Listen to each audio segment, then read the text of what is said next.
ختام اسمع ولا نورهان شيماء بسينة هيا المدرسة بسينة يمكن تيجي واحنا قاعدين.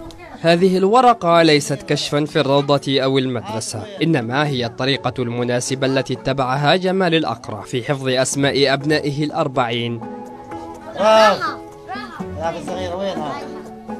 خلاص اقعدي. والله ما نعرف اسمائهم، يعني فيها غير على الورقة هذه اللي شايفها، الورقة هذه كلهم كتبهم هان.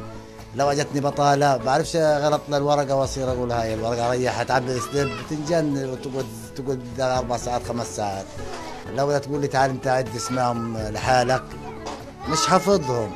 26 عاما من الزواج كانت كفيلة في أن ينجب الأقرع 40 طفلا من 3 زوجات. أنجبت الأولى 16 طفلا، أصغرهم لا يتجاوز عمرها العام الواحد، وأكبرهم هاني المتزوج وله 4 أطفال. دب والدار كلها دب بطنيات، والساعة كمان جايين في الطريق كمان، الساعة جايين ويقول لك قلت ما هي فقر خلينا بفقرنا، خلي كله يخلي ويا الحمد لله.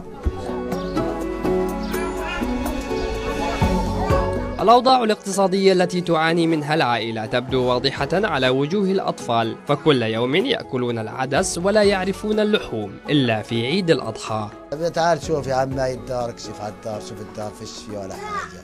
هي الثلاجة افتحها بتلاقي فيها شيء. فيها شيء الثلاجة؟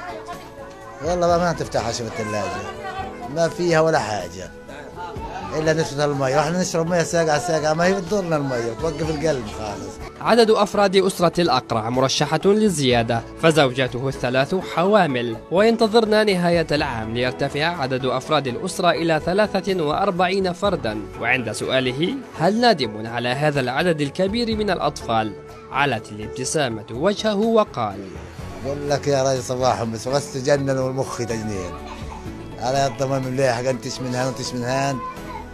قلت ماليش غير العدس، خليهم يهرسوا عدس يكيفوا.